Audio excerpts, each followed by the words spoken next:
जब आप मसीह पर अपने उद्धारकर्ता के रूप में भरोसा करते हैं तो 5 बातें घटित होती हैं।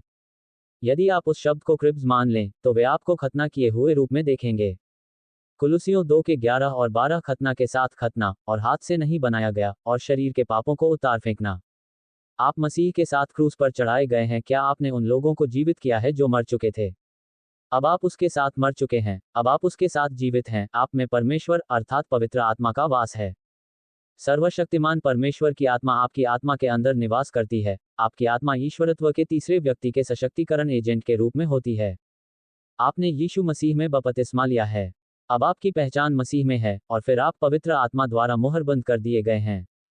आप वस्तुतः परमेश्वर अर्थात पवित्र आत्मा के सम्मिलित वातावरण में रहते हैं, और आपकी आत्मा और आपका प्राण छुटकारे के दिन तक पवित्र आत्मा के साथ मुहरबंद कर दिए गए हैं। अब छुड़ाने के लिए क्या बचा है? यदि आपकी आत्मा पहले से ही पुनर्जीवित हो चुकी है और आपकी आत्मा पहले से ही प्रबुद्ध है, छुड़ा ली गई है, तो छुड़ाने के लिए क्या बचा है? पाप का वह पुराना शरीर। यह अभी भी पृथ्वी का ही है, सांसारिक है। यह अभी भी जमीन से बना वाहन है।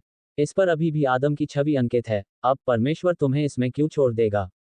क्योंकि तुम्हें इससे बाहर निकालना ही मृत्यु कहलाता है। शरीर से दूर होना परमेश्वर के साथ उपस्थित होना है। यदि वह तुम्हें पृथ्वी ग्रह पर छोड़ रहा है तो उसे तुम्हें तुम्हारे शरीर में ही छोड़ना होगा। ऐसा अभी तक नहीं हुआ है। आप देखिए, शरीर का छुटकारा पुनरुत्थान है। रोमियो अध्याय 8 श्लोक 23। आपके शरीर का छुटकारा पुनरुत्थान है। तो आप यहाँ उस पुराने शरीर में रह गए हैं जो पुरानी प्रकृति, पुरानी आत्मिक प्रकृति, आदम के साथ पुराने संबंध का स्थान है। लेकिन आपकी नई पहचान आपके भीतर के मनुष्य में है। इसीलिए पौलुस कहता है, यद्यपि हमारा बाहरी मनुष्यत्व नाश होता जाता है तो भी हमारा भीतरी मनुष्यत्व दिन प्रतिदिन नया होता जाता है। अब जब वह कहता है, यदि तुम आत्मा के अनुसार चलोगे तो शरीर की अभिलाषा किसी रीति से पूरी नहीं करोगे। और ये हो गया। यदि आप उस पहचान के अनुसार चलते हैं जो परमेश्वर ने आपको मसीह में दी है, तो ये बातें आपके जीवन में अप्रासंगिक हो जाएंगी। परंतु यदि आप शरीर के अनुसार चलते हैं तो आप जानते हैं कि आगे क्या घटित होने वाला है, जो आपके जीवन में अप्रासंगिक हो जाएगा। आप देखिए, आप एक आस्तिक के रूप में रहे हैं। आपके जीवन में, आपके आंतरिक मनुष्यत्व में एक क्रांतिकारी परिवर्तन हो रहा है, और आपको इसके बारे में जानने की आवश्यकता है।